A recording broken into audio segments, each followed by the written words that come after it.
Pria kaget usai open BO di penginapan malah dimasuki 5 pria hingga rugi 40 juta rupiah.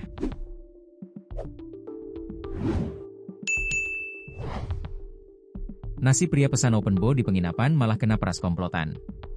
Pemerasan itu dilakukan di sebuah penginapan di Samarinda, Kalimantan Timur. Kejahatan modus open BO itu diungkap kepolisian. Open BO adalah singkatan dari Open Booking Out atau Open Booking Online, istilah yang sering digunakan sebagai kode dalam praktik prostitusi daring. Pria itu jadi korban setelah memesan layanan kencan melalui aplikasi MiChat.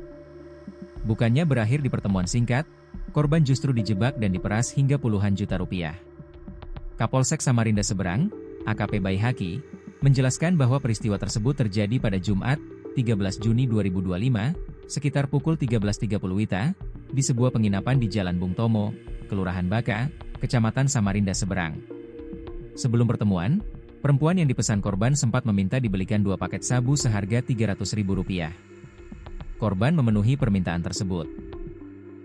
Namun, sesaat setelah tiba di kamar nomor 5, perempuan itu keluar dengan dalih membeli air. Tak berselang lama, 5 orang pria masuk dan langsung menguasai ruangan. Salah satu pelaku mengaku sebagai anggota Polda, sementara lainnya berpura-pura menjadi suami dan keluarga si perempuan, kata Baihaki kepada wartawan, Selasa, 29 Juli 2025. Para pelaku menyita 2 ponsel milik korban dan menggiringnya ke dalam mobil. Di dalam mobil, korban diancam akan dibawa ke kantor polisi jika tidak menyerahkan uang sebesar 200 juta rupiah.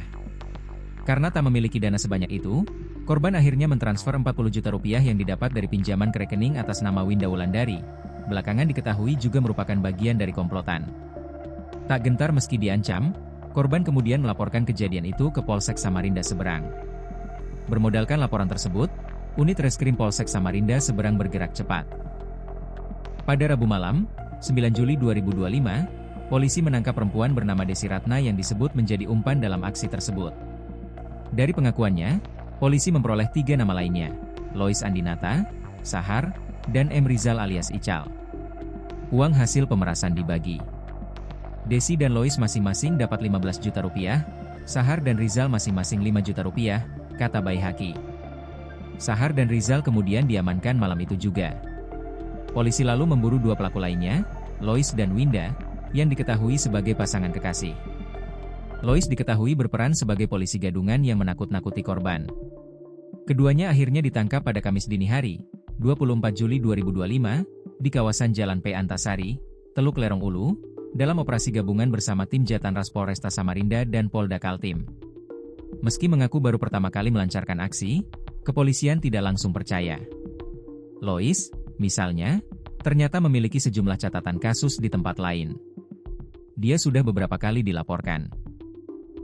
Ada kasus pemalsuan surat kendaraan di Samarinda dan penggelapan di Balikpapan, ungkap Baihaki.